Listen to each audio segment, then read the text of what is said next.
अवधूत चिंतन श्री गुरुदेव दत्त. श्री गुरुचरित्र अध्याय 4. त्रैमूर्ती भगवान श्री दत्तात्रेय अवतार कथा. या अध्यायाच्या पठन अथवा श्रवण केल्याने स्त्री छळाचा दोष नाहीसा होतो आणि स्वहिताचे रक्षण होते. गुरुचरित्रातील या 4थ्या अध्यायाला मराठी कथा स्वरूपाला सुरुवात करूयात. त्रैमूर्ती भगवान श्री दत्तात्रेयांचा अवतार कसा झाला ते मला सविस्तर सांगा, असे नामधारकाने विचारले असताना सिद्धयुगी नामधारकाला म्हणाले, नामधारका, तू फार चांगला प्रश्न केला आहेस. तो प्रश्न विचारल्यामुळे मला ती कथा पूर्ण आठवत आहे. प्रथम मी तुला अत्रि ऋषी कोण होते ते सांगतो. सृष्टी निर्माण होण्यापूर्वी सर्व जलमय होते. त्यामध्ये हिरण्यगर्भ झाले. ते रजोगुणापासून निर्माण झालेली ब्रह्म, त्यालाच ब्रह्मांड असे म्हणतात. मग त्याचे 2 तुकडे झाले. तेथे वरती आकाश आणि खाली भूमी असे 2 भाग झाले. ब्रह्माने तेथे 14 भुवने निर्माण केली. 10 दिशा, मन, बुद्धी, वाणी आणि कामक्रोधादी षडविकार उत्पन्न केले. मग सृष्टीची विस्तृत रचना करण्यासाठी मरीची, अत्री, अंगिरस, पुलस्त्य, क्रतू आणि वशिष्ठ असे हे 7 मानसपुत्र निर्माण केले. या 7 ऋषींपैकी अत्रींची पत्नी अनसूया ही श्रेष्ठ पतिव्रता होती. साक्षात जगदंबाच होती ती. तिच्या लावण्य रूपाचे वर्णन करता येत नाही. थोर पतिव्रता असलेल्या तिची ती पतिसेवा पाहून ही स्वर्गाचं ऐश्वर्य घेईल की काय अशी सर्व देवांना भीती वाटू लागली.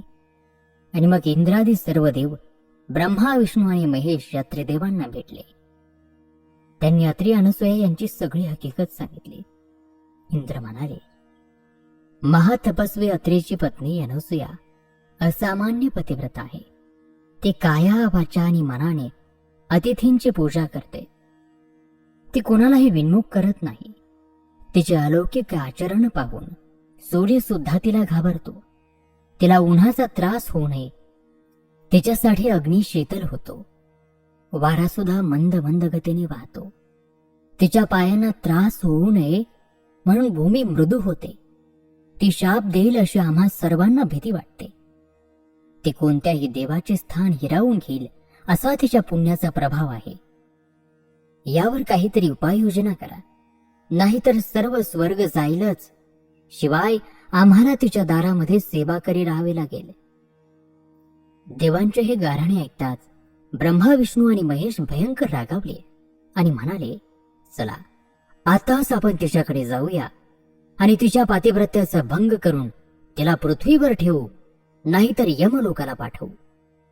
असे बोलून त्यांनी सर्व देवांना निश्चिंत राहायला सांगितले. आणि मग सती अनसूयेचे सत्व पाहण्यासाठी ब्रह्मा, विष्णू आणि महेश यांनी भिक्षुकाचा वेश धारण केला. आणि मग ते 3 जण अत्रि ऋषींच्या आश्रमामध्ये आले. त्यावेळी अत्रि ऋषी अनुष्ठानासाठी बाहेर गेले होते. अनसूया आश्रमामध्ये एकटीच होती. त्या अनसूयेला हाक मारून म्हणाले, माई, आम्ही ब्राह्मण अतिथी म्हणून आलो आहोत. आम्हाला अतिशय भूक लागली आहे. आम्हाला भिक्षा वाढा. तुमच्या आश्रमामध्ये सदा संतर्पण चालू असते. अतिथी अभ्यंगतांना येथे इच्छाभोजन दिले जाते असे आम्ही ऐकले आहे. म्हणूनच आम्ही मोठ्या आशेने येथे आलो आहोत. आम्हाला लवकर भोजन द्या, नाहीतर आम्ही मग परत जातो. 3 भिक्षकरी आपल्या दारात आलेले पाहून अनसूयेला आनंद झाला. तिने त्यांचे स्वागत करून त्यांचे पाय धुतले, बसायला दिले. त्यांना अर्धे पाद्य देऊन गंधाक्षत पुष्पांनी त्यांची पूजा केली. आणि मग हात जोडून म्हणाली, आपण स्नान करून घ्या, तोपर्यंत मी पाणी वाढते. तेव्हा ते भिक्षुक म्हणाले, आम्ही स्नान करूनच आलो आहोत. आम्हाला लवकर भोजन द्या. ठीक आहे, असं म्हणून अनसूयेने त्यांना बसायला पाट दिले, पाणी मांडले आणि मग अन्न वाढायला सुरुवात केली. तेव्हा ते भिक्षुक म्हणाले, माई, आम्हाला असे भोजन नको. आम्हाला इच्छा भोजन हवे आहे. तुझ्या सौंदर्याची कीर्ती आम्ही ऐकली आहे. तुझे ते विवस्त्र सौंदर्य पाहावे अशी आमची इच्छा आहे. म्हणून अंगावरती वस्त्र न ठेवता आम्हाला भोजन वाढ. आणि तू जर हे करू शकत नसशील तर मग आम्ही परत जातो. त्या भिक्षुकांचे असे शब्द ऐकून अनसूया आश्चर्यचकित झाली. ती परमज्ञानी सती साध्वी होती. तिने ओळखले हे कोणी साधे भिक्षुक नाहीत. आपली परीक्षा पाहण्यासाठी हे देवच आले आहेत. नाहीतर अशी विचित्र मागणी कोण कशाला करेल. आता हे परत गेले तर पतीच्या आज्ञेचा भंग होईल. विवस्त्र होऊन भोजन वाढले तर पतिव्रतेचा धर्म मोडेल. माझे मन निर्मळ आहे. पतीचे तपोबळच आता मला या संकटातून तारून नेईल असा विचार करून अनसूया त्या भिक्षूंना तथास्तु असे म्हणून आत गेली. तिने आपल्या पतीचे स्मरण केले, पतीच्या मनामध्ये पूजा केली आणि मग तीर्थाचे भांडे बाहेर घेऊन आली. तिने आपल्या पतीचे इदा स्मरण केले आणि ते तीर्थ तिघा भिक्षुकांच्या अंगावरती शिंपडले. आणि काय आश्चर्य, त्याच क्षणी त्या 3 भिक्षुकांची 3 तेजस्वी सुंदर बाळे बनली. मग स्वतःला सावरून ती त्या बाळांना मांडीवर घेऊन थोपटू लागली. अंगाई गीते गाऊ लागली. ती 3ही बाळे भुकेने व्याकुळ होऊन रडत होती. त्यांना आता अन्नाची क्षुधा नव्हती. त्यांना हवे होते ते आईचे दूध. त्याच वेळी अनसूयेला वात्सल्याने पान्हा फुटला. तिने एकेका बाळाला स्तनपान देऊन शांत केले आणि मग तिने त्या बाळांना पाळण्यामध्ये ठेवून झोपवले. अवघ्या विश्वाची उत्पत्ती, स्थिती आणि लय करणारे ब्रह्मा, विष्णू, महेश हे त्रिदेव अनसूयेच्या तपोबलाने त्याची बाळे झाले. तिच्या स्तनपानाने त्यांची भूक शमली.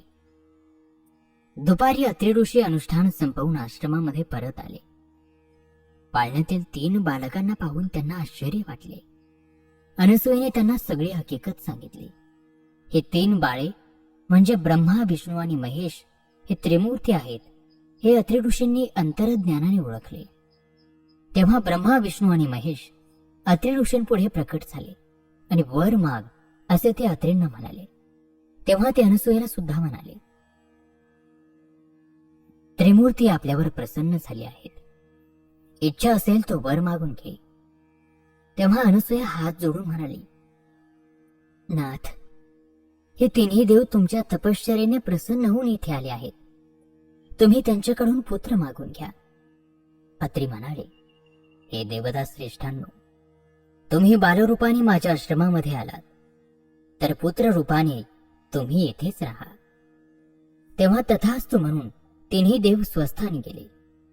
मग कालांतराने ब्रह्मदेव चंद्र झाले, श्री विष्णू दत्त झाले आणि महेश दुर्वास झाले. काही दिवसांनी चंद्र आणि दुर्वास मातेला म्हणाले, आम्ही दोघे तपाला जातो. 3रा दत्त इथेच राहील. तोच त्रिमूर्ती आहे असे समज. अनसूयेने त्यांना आज्ञा दिली आणि चंद्र आणि दुर्वास तप करण्यासाठी निघून गेले. त्रिमूर्ती दत्त मात्र आईवडिलांची सेवा करीत तिथेच राहिले. ब्रह्मदेव आणि भगवान शंकर यांनी आपापले दिव्य अंश दत्तांच्या ठिकाणी स्थापन केले आणि तेव्हापासून दत्त अत्रि अनसूयेचा पुत्र, श्री विष्णूंचा अवतार आणि असे असूनही त्रिमूर्ती दत्तात्रेय म्हणून एकत्वाने राहिले. अत्रि म्हणून आत्रेय आणि अत्रि अनसूयेला देवानी तो दिला म्हणून दत्त. तो दत्तात्रेय महाप्रभू हाच गुरु परंपरेचे मूळ पीठ आहे. अशा प्रकारे सिद्ध मुनींनी नामधारकाला दत्त जन्म अवताराची अद्भुत कथा सांगितली. ती श्रवण करून नामधारकाला अतिशय आनंद झाला आणि मग तो सिद्ध मुनींना म्हणाला, हे गुरुदेव, श्री गुरु दत्तात्रेयांचे पुढे कोणकोणते अवतार झाले ते मला सविस्तर सांगाल का? तेव्हा सिद्ध योगींनी तथास्तु म्हटले. दत्तात्रेयांचा अवतार मार्गशीर्ष पौर्णिमेला झाला. या दिवशीच श्री दत्त जयंती असते. आणि अशा रीतीने श्री गुरुचरित्र अमृतातील हा दत्त अवताराचा कथाभाग असलेला 4था अध्याय समाप्त होत आहे. उर्वरित कथाभाग पुढील 5व्या अध्यायामध्ये. तोपर्यंत नमस्कार, धन्यवाद. श्री गुरुदेव दत्त.